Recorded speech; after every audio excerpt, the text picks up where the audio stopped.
action here at Better Homes and Gardens. We've taken to the streets to transform not one, not two, but 4 Aussie homes.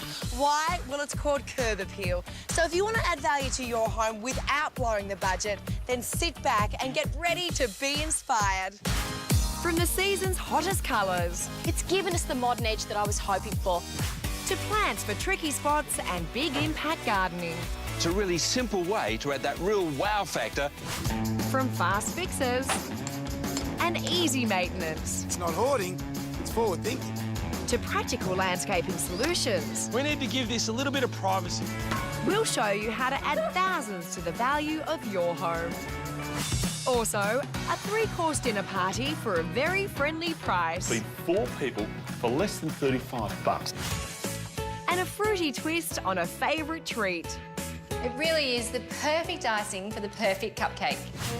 Plus, this Valentine's Day, when puppy love gets out of hand, it's time to call the doctor. You know what they say? 2's company, 3's the crowd.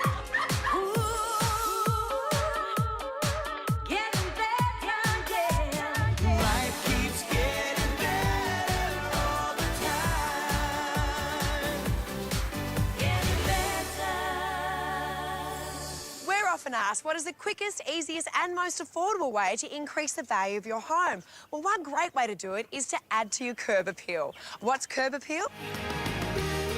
Well, it's all about first impressions, adding value by improving how your house looks from the street or curb. These 4 houses are average Aussie homes, but all 4 are a bit tired. So our plan is to give them back their Curb Appeal without spending a fortune. Number 42 will get a coastal makeover, while number 44 will be updated with a modern look. A cottage theme will certainly freshen up house 46, and next door at number 48, things are going to be a little more natural with a cabin look. So the plan is Rob, Jace, Tara and Graham will take on a house each, working their magic to create Curb Appeal. Well, come on, guys, you've all been given a job to do. What are you waiting for? Go. That was easy. It should be easy. It should be. It's true, you know, first impressions do count, and the house here at number 44 does look pretty much like those on either side. But with a few cosmetic changes, we can give it the latest modern look and transform it into hot property and give those boys a real run for their money.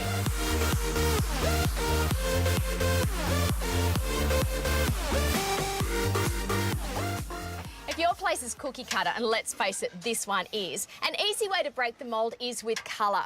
Now, I'm going for the modern look. You know I love my white, but what is very on trend at the moment for exteriors is grey. Now, to actually add more interest and stop this place from looking so flat, I've chosen a block of darker grey called Reiku at the front and this lighter shade called Stepney at the back. It plays up the natural shape of the house and gives it a lot more interest. And for the eaves, well, I've gone for a deeper grey again. That one is called Clavier, and just to freshen up the whole look, just white around the window trims.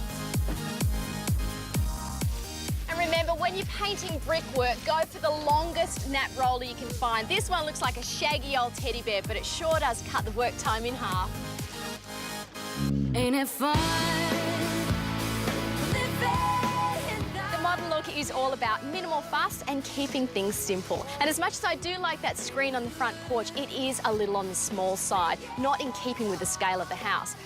So what I'm doing is building them a much bigger screen, working with pre-primed pine, and I'm giving it a coat of paint first. It's my little tip to save time. Once you start assembling it, you won't have to get into all of those little crooks and nannies. I mean, nooks and crannies. It's one of the two. This really is very simple construction. All I'm doing here is building a very basic frame with some uprights.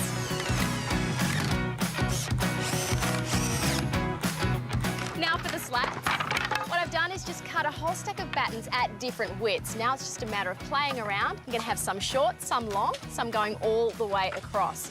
Now once you're happy with the layout, all you need to do is just grab a few gal nails, measure it up and nail them off. You know, this is such easy carpentry. If I can build a screen like this, so can you. You can make something for your front porch as well.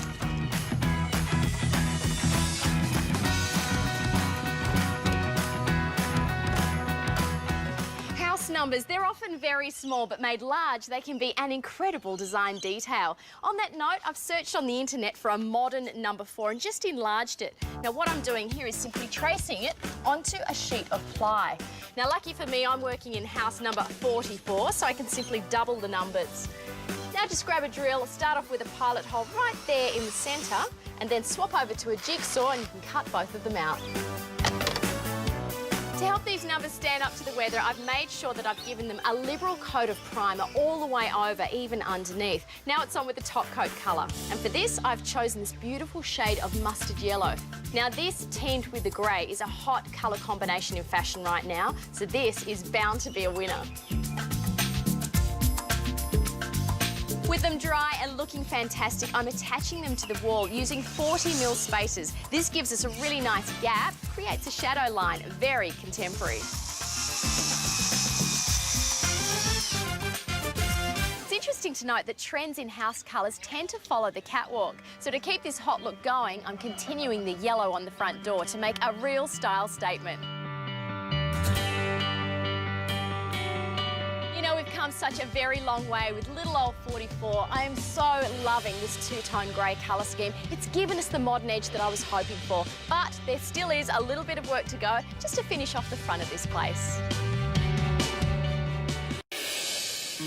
We're busy putting our curb appeal plan into action, giving these 4 typical homes some much-needed TLC without breaking the budget. OK, well, if we're talking first impressions, number 42 would have to be a shrinking violet. Let's face it, it's all hidden away. So we're going to open it up, a nice airy coastal look. Beautiful curves, hardy plants, and of course, heaps of colour. And to suit our theme, the front of the house will be a beautiful soft beige. The window trims we picked out in off-white, and the fascia and the gutter are contrasting deep blue. OK, let's let the boys get on with that. We'll attack the garden. A couple of issues here. This old Raphaelepis is actually blocking the front door from the street, so that's a security problem. Plus, it's old, woody, and as for this Abelia, it's well and truly past its use-by date. It's all got to go. Now, don't forget, if you've got really large plants and tall ones, before you start to remove them, you might need to check with your local council. There he is. Hello.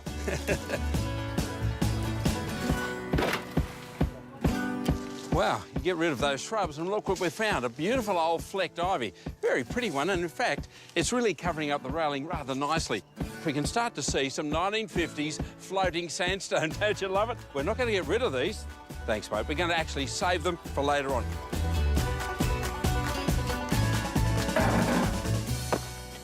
Well, we're making great progress, but when you come to a stump like this, you've got to get it out, roots and all. Hiring a stump grinder is the only way to go. Off you go, Stewie.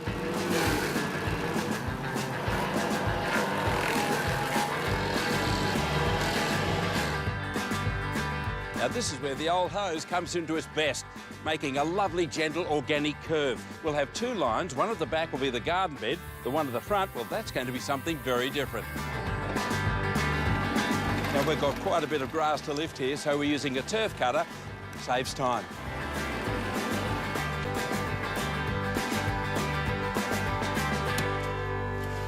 The edging we're using, you've seen us use it before. It's called link edge. Of course, being aluminium, it'll last forever, and it has beautiful curves. 50-50, garden mix, cow manure and compost. Beautiful. This is our garden bed taking shape. Oh, Graham, I love the curves. So good. I'm so pleased you're here because I was worried if this one might be a bit too tight. What do you think? I don't think so. I don't mind it being exaggerated. I like that because you know what I find most people tend to do is do the lawn all the way up to the house. All these harsh lines. It softens the look, adds a bit more femininity to the garden. Oh, Tara. Can't wait to see what you do with this. Yeah, I've got a heap of plants to Get get stuck in. into the planting. Now, this is our feature tree. I love its name. It's the tuckaroo. It's actually a beautiful coastal rainforest tree, the Cupaniopsis anacardioides, and this will create beautiful privacy plus shade, a wonderful feature in our garden. Tough, hardy, evergreen, fabulous. This is the part I love where we start to colour in the garden, and our plants will really enhance our coastal look, like this beautiful kangaroo paw. Yet another new variety. This is golden velvet. Look at the red, the yellow, the lime, the gold. A beautiful flower, really striking. The Poa is a fabulous new variety. I just love that grassy look. And then, of course, you can't beat the Lamandra. This is a beautiful one called Tanika. Now, look, we did take out a couple of Raphaelepis. This is Oriental Pearl, much more compact, lovely rounded mound. How about that fabulous Guymere lily? There's half a dozen of them up the back there. They're going to look great. And, of course, the flowers, like Waratahs on steroids. Fabulous.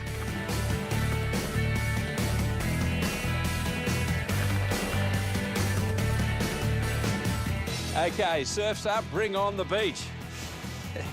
Landscaping your garden is not just about beautiful plants, it's about different colours and textures. Now, our beachfront here is going to be beautiful golden decorative granite. I told you to be different. Graham, this looks great. Yeah, no, look, I'm happy. We're making reasonable progress. Well, I love the colour. Yes, but it's boring. It's nothing. It's bare as. Do you trust me enough? Because I've got an idea for something that would go there. You got an idea for that, mate? Go for it. Excellent. Well Look at done. the rest of it. Beautiful. How cool's that? To finish off our garden at this end of our beach, nice little architectural, sculptural pot with some equally sculptural plants and this variegated mother-in-law's tongue, the Sansevieria. It's a nice variety. It's got a bit of a twist in the leaf as well as the variegation.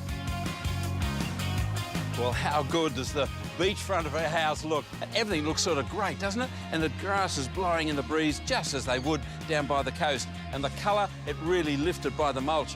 Well, this might be finished, but I've got lots more to do.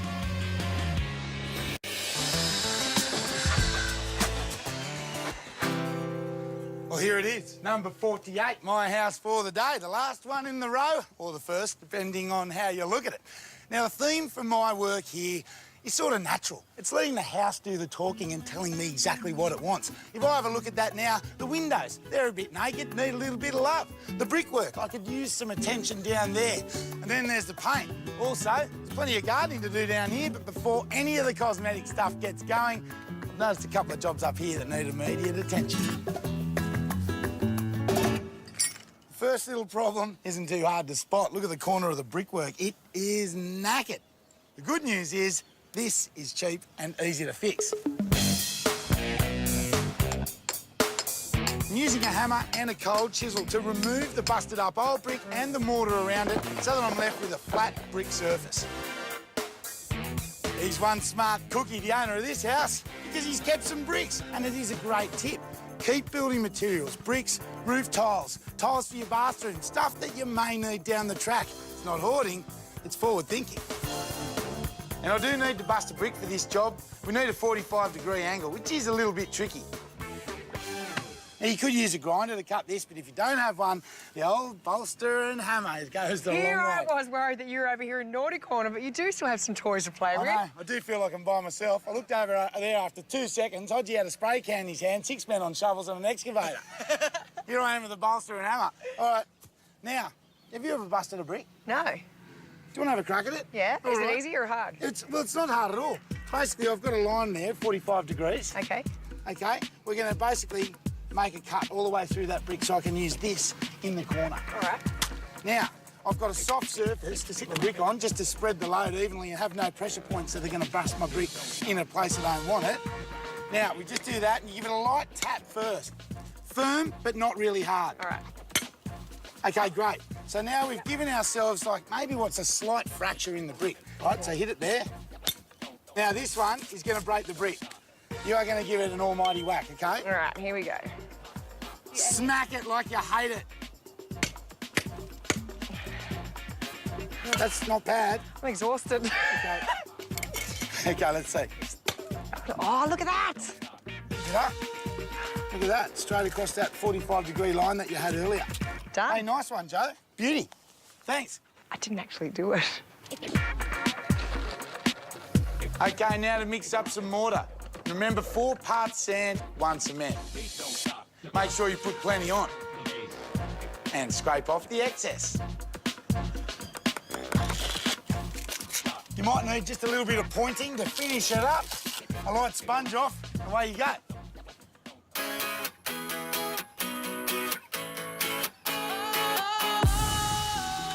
at least painters don't waste any time. Looking good, Chris. The colour, that is. Sage green. Now, I've got this post here, slightly rotten at the bottom, and that's a problem because it is structural. It's supporting a beam, it supports the roof. And the rot, well, that means it's got to go.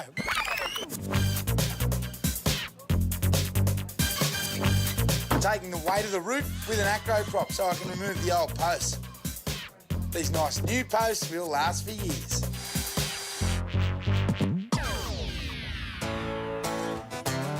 I'm marking up a sheet of ply to use as a decorative screen up by the front door, creating a border around the outside just so that any of my cuts stay within a certain boundary.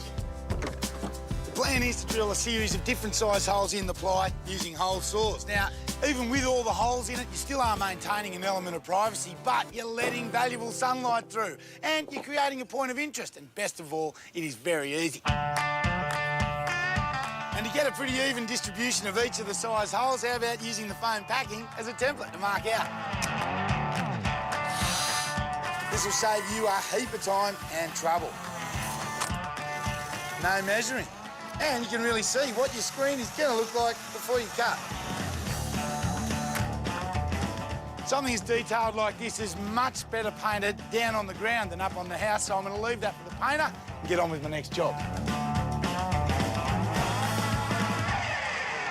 Have a go at the old pantry doors. I remember opening something not dissimilar as a kid every day to get to the Vegemite. And now, well, I found these at the recycle yard, $10 a go. Not bad. And they are going to make superb window dressing. 1, 2, 3, now I'm building up. You want a good couple of coats of paint to protect these things from the weather? Then you can just mount them on the wall with a couple of screws. You're gonna love it, yeah. Well, there you go, we're all done.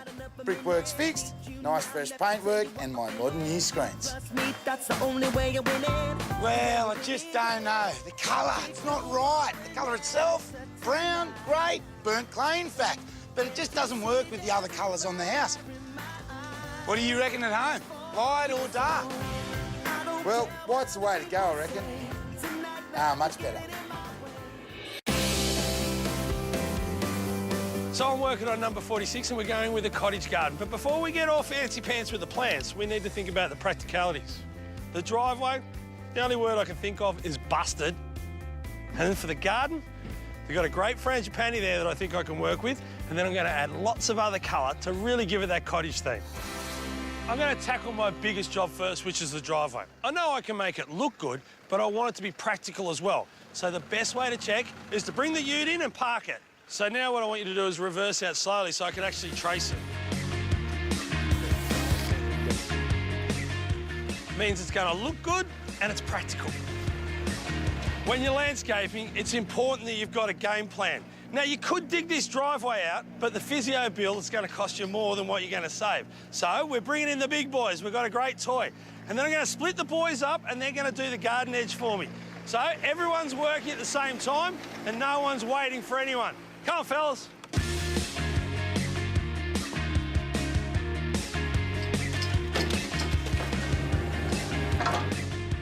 Free stone. Graham, want some stone? Oh, yeah, Mondo Rock. Over there, pal. Beautiful. Mondo Rock. Thanks, mate.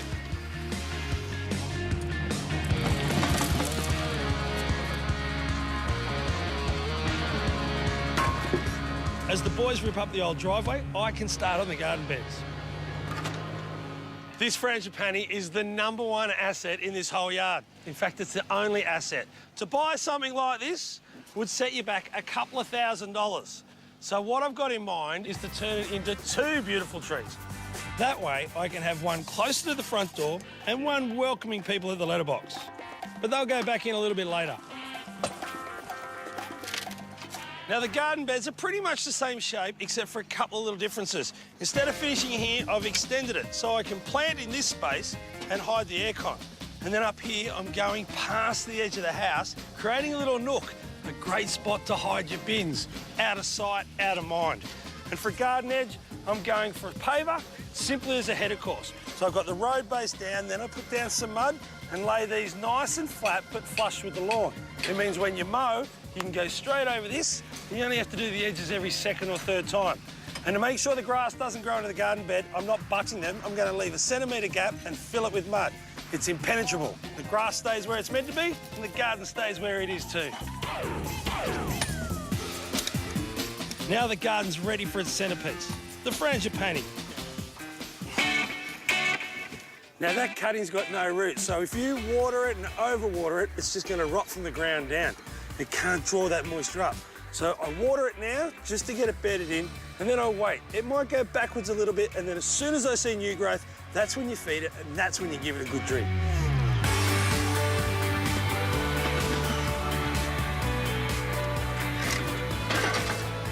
Righto, away with that machine.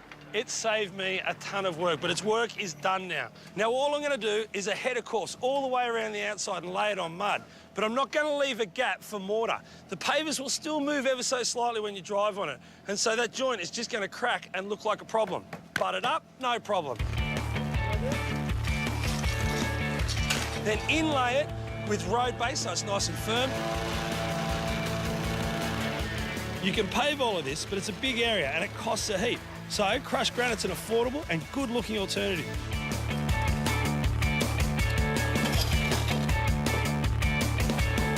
So I'm just wetting it down to set off the cement that's mixed in with the crushed granite. And then I'll make sure that everyone stays off it so I don't end up with footprints. Now for the pretty part, the plants.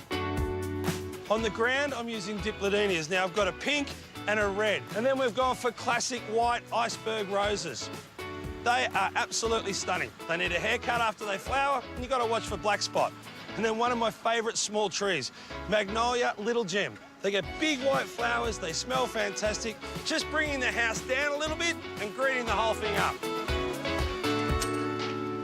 I've kept the plant selection to a minimum. I've pretty much got the Dipladenia around the edge, just like the other garden bed. The frangipani ties in with that one, but I've added some agapanthus. These ones are called baby blue. They only get to about 30, 40 centimetres tall. They're low maintenance. The only thing you got to do is chop the dead flower heads off once a year. But the garden's in, the boys are repairing the lawn. We've painted the bottom of the house. All I need to do now is dress up the facade. We're cruising.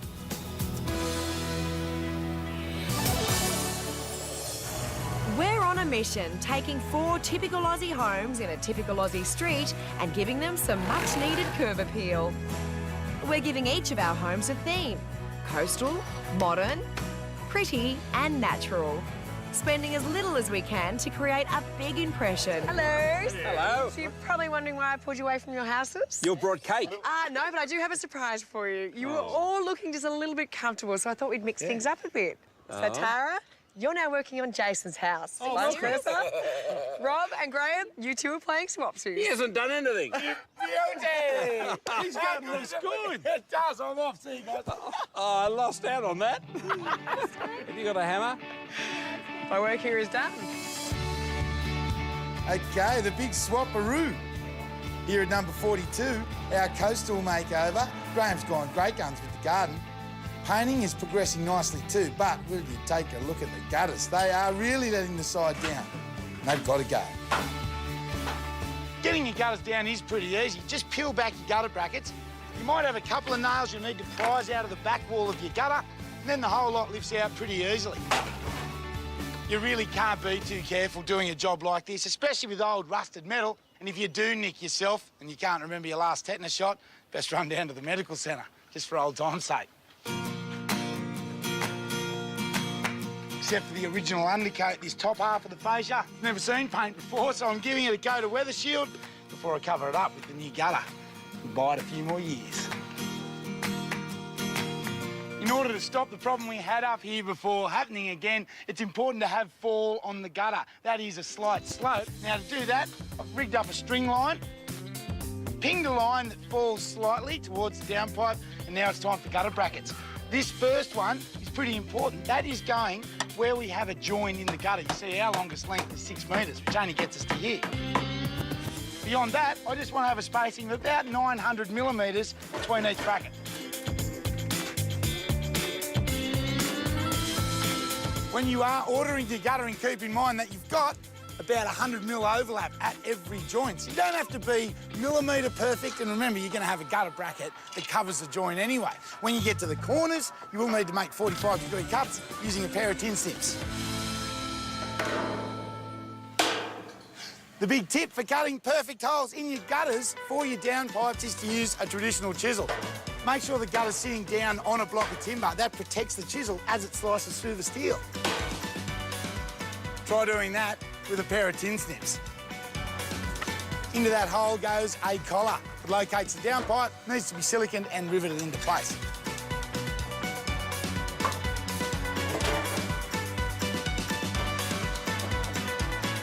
I reckon it might be time to get down off this scaffold. Next job is a bit of fencing, and who doesn't love that? Now, you might remember the theme, the front of this house is coastal, and Graham has done a great job of creating that feel with his curved garden and path. And I'm going to continue that theme with a straight fence that curves. How's that going to work? We'll find out.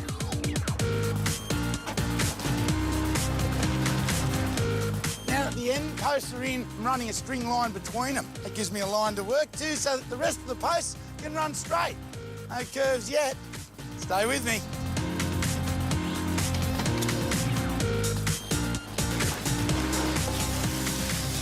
I've run another string line back along towards the top end of the post. That helps me keep things nice and straight in one direction. I can check plumb in the other, and it also gives me a height to stay above with each of these.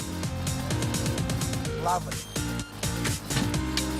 Whilst the concrete is drying around my fence posts, I'm digging some holes for more posts. They're features that are going to be inside the rock garden. One feature I do want to get rid of, that thing, the letterbox. It's now rubbish.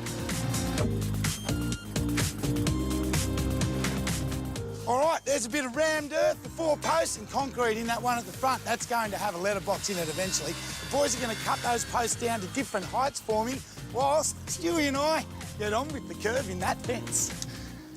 Our fence panelling is fibro, and this stuff bends. That's what's creating the curve, or the weave running in and out of the fence posts. We're going to pre-drill and screw these into our timber posts, build the fence up to the height we want, and voila! That's French for nice curves.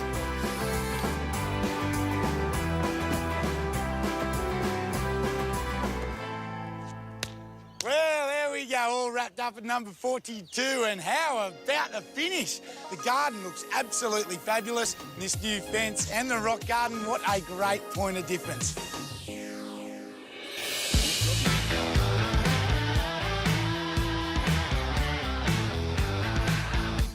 Well, Tara's done an exceptional job. You wouldn't expect any less. The grey, the two-tone looks fantastic. I love the slats, I love the number, and I love a yellow door.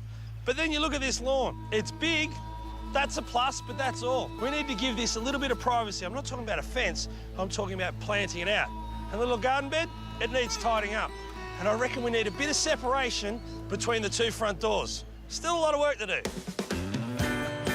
So we're going to turn this carport into something that looks more like a garage. Give them a little bit of privacy from next door and marry into what you see at the front door of this house. The simplest way to do it is a base plate and some risers. I'm going to screw all them together so they're nice and strong. You reckon you put another one just up there about 100 mil higher?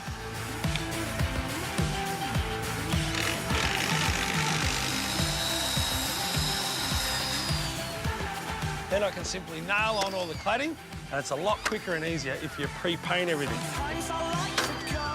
Now I'm going for a completely random pattern. I've got about 3 or 4 different sizes. As long as they're put up level, it looks fantastic. If they're random and they don't hit the ends, it's just art. If you want to mark out something like a garden edge, a string line will give you a pure straight line. But if you're doing something a little bit rough, you might end up touching it and not being perfect. A long, straight piece of timber like this gives me a great guide that I can run my hand against. Then it's time to lose the lawn out of the new garden bed.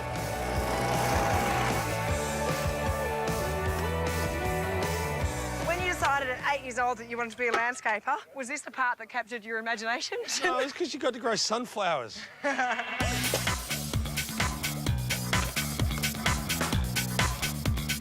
Now, this hedge is going to form an impenetrable barrier, just like a fence or a block wall. Now, we've cut out 1 metre of the lawn, so I can easily let this hedge stay at about 800 or 900 mil.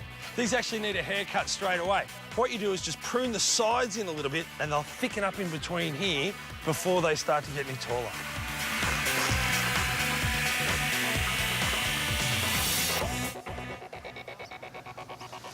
a little bit of mulch and this garden bed's done. Over at number 48, Graham won't be using those agaves, but I can. Mate, I'll save you back. I'll pull them out nicely for you. I'll leave it to you. Go and have a cuppa. Now, the boys aren't throwing the mulch away. We're going to reuse it underneath the lily pillies. This garden, I'm going for a modern look. I've got a couple of different yuccas. These guys here are variegated, so they're light and bright, and they're very modern. And then I've pinched those agaves from Graham's house. All up, every plant's got a strappy leaf, and it's going to look great.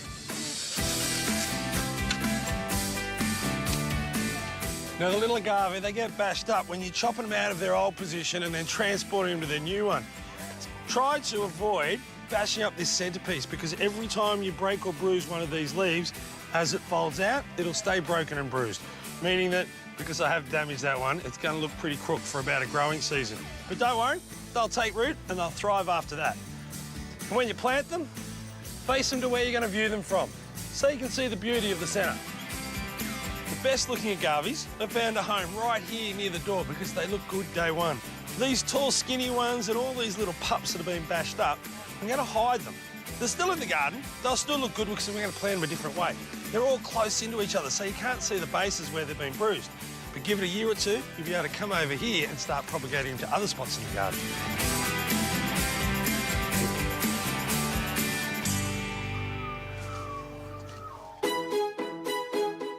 Well, the front of number 44 is looking great.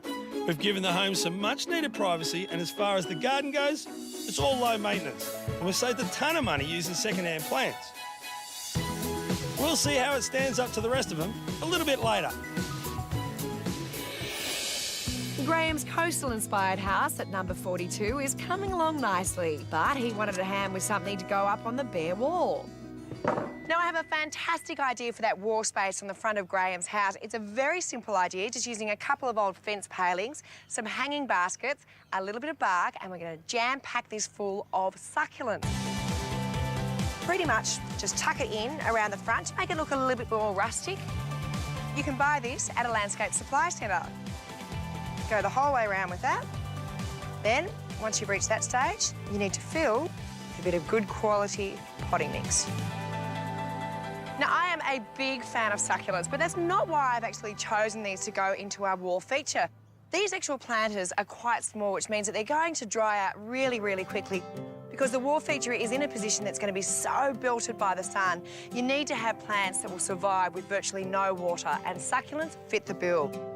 Now, if you already have an existing succulent, one of the most amazing things about these plants is that you can actually just break away a little bit, tidy up the stem here. That is enough for this succulent to strike again. And I think when they're up on the wall or staggered, these are going to look just fantastic. And to make our baskets even more interesting, we're using recycled fence palings as a backboard. This is going to look quite nice. I'm actually very excited. And the baskets just hook on to some screws. That looks absolutely fantastic. And it was such a simple project, inexpensive and fast. It really doesn't take much to give the front of your house a lift. I am so loving what you've done with this little place. It's a bit of a challenge, actually, because the place is so tall and bland, and then the lawn was like a desert to the street. So I put the frangipani at the front just to give it a bit of foreground, give it a bit of layering. Like it. And then all this planting at the bottom will thicken up and bring the house down, and the flowers definitely make it look cottage. Well, what I want to do is carry on with Jace's great work and soften these aluminium windows with timber decorative trims. It's going to make this place feel so much more like a cottage and add to its street appeal. You know, compared with renovating, trims are a relatively affordable way to get a whole new look for your place. Now, essentially, this house is pretty plain and boxy, a little on the flat side. So by adding more detail, we're going to get that character cottage look that we're after. Now, what we're doing is we're taking out these old, outdated veranda posts and replacing them with a whole new feature. Now, if you head to your local hardware, you'll notice there are lots of timber mouldings available. You can buy them piece by piece and just build up the look and add to the detail as much as you like. If it's the cottage look you're after, well, white is pretty much a given. But you know what I'm loving? It's this shade called Dune. We've used it on the base brickwork and for some of the trims. And to set off the look, we've gone for Clavier on the door and also for around the guttering. It's a really beautiful deep dark shade, almost black, perfect for the cottage look.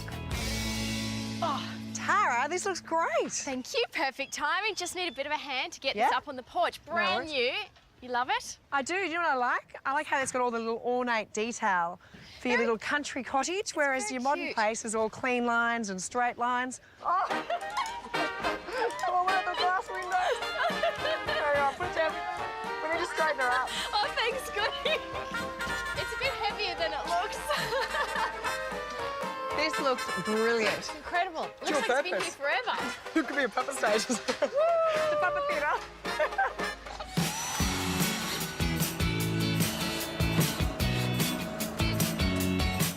Often, you know, it is all about the small details that can really set off the house style you're after. So for our pretty cottage theme, what I want to do is make a couple of buckets with house numbers on them. So first up, what I'm working on is some gal buckets. You can find these easily from the hardware store. Now I want to put in some drainage holes. I think 3 should do the trick. Now for the house numbers themselves, what I've done here is cut up a small template with a circle in the middle. I've used some plastic tablecloth fabric. You can find that from the craft store. Just lay it over it and give it a couple of squirts with spray enamel. You might need a few coats. Now peel that away, and for the house numbers themselves, again, I've drawn up some templates, this time a 4 and a 6. And to tie in with our colour scheme, we're using black.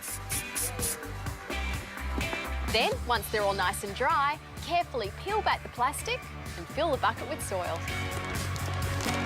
And plant it up with some salvias and popped in position, such a pretty way to say welcome to my place. This place faces west, and late in the afternoon, the sun really bakes the house. So we're installing an awning over the front window. Now, the boys have knocked up a very simple frame, and at the sides, just added some more trims from the hardware store. Over the top, some Colorbond in the same shade, Dune, as we used as the paint colour around the house. This offers a beautiful shady solution for the whole place, adds to that cottage look, plus it's another decorative detail. It'll bring the whole look together.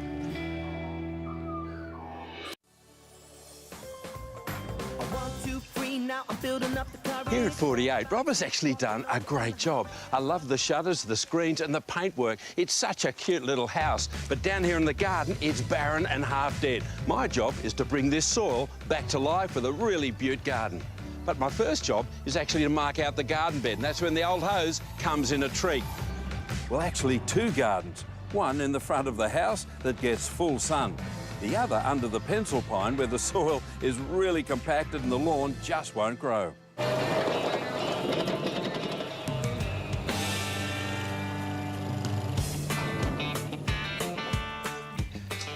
Right, now that's a lot better. But I must say, where you've got dead old soil, it's the most important area where you've got to add a lot of organic matter to bring it back to life. Now, much of this we're actually going to mulch, but where we're planting, we'll incorporate the compost in with the local soil. OK, the next step is to put in some sandstone stepping stones. In fact, it's a secondary pathway, so we don't really need to mortar them in. Just sit them and stabilise them on the soil. Great. How easy was that? Now, for an added architectural feature across the front of the house, I'm putting in 3 beautiful pots and planting them out with these fabulous dissected purple burgundy cut-leaf Japanese maples. Now, in autumn, they drop their leaves, but in spring, they're back in this beautiful burgundy colour. And this is the right sort of shaped pot for plants this size. Now, the pots will actually blend in with the grey of the bricks, but this beautiful burgundy foliage will really stand out against its green. You know, it's a really simple way to add that real wow factor to the front of your house. What we're planting here is quite an unusual combination of plants, both native and exotic. And there's a fair amount of grey foliage because this is a really hot spot. And grey not only looks good against our building, but of course doesn't mind the heat. At the back, some Elaeagnus, white flowers that'll look good up against our Japanese maples. Then some white Gaura just blowing in the breeze, lovely, soft and delicate. Then some native Plectranthus, Plectranthus argenteus. It's a great grey foliage. And then some Echium, Ida Madeira, up in the corner there. And in front, one of my absolute favourite conifers. It's a ground cover juniper called Lutchuensis. It's a great grass alternative. If you're pulling up your lawn, it's one of the best ground covers of them all.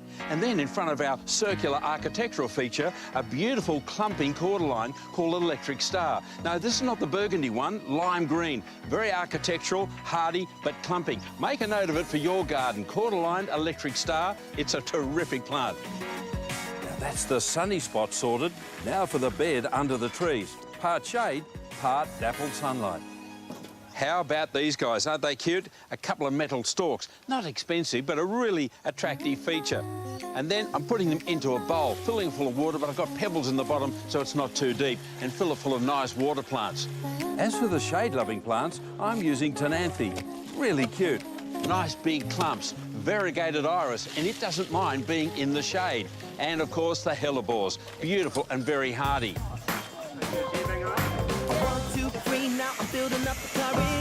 Well, we're nearly finished. Just a bit of raking and mulching to go. You know, what was originally our biggest problem area, that dead shady patch, I think is now our biggest feature.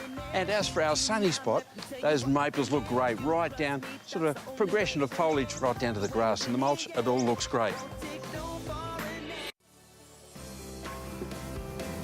We've painted, fixed, planted and transplanted. And our 4 Aussie homes are ready to show off their brand new curb appeal to the world. Come on in, guys. I am sure you all agree with just a few simple changes, we have increased not only the street appeal, but also the value of these 4 Aussie homes. With a coastal theme, new gutters and new paint, number 42 looks so much more appealing. By removing the dense planting, adding a fence, softening the lawn with curves and a beach, we've created a house that really catches the eye. Number 44 got the modern treatment with the season's hottest colours. We've upsized the front screen, screened off the neighbours and made sure that no one could miss the house with an oversized number and door to match. We prettied up number 46 with a cottage-style garden, making the most of a gorgeous frangipani by taking a cutting and replanting it. Tara's added the finishing touches that transformed the house from a bland box to a home that is pretty as a picture. As for number 48, it's got a fresh new colour scheme too and some much-needed repairs. A new screen completed the picture. The challenge in the garden was to work with both shade and full sun.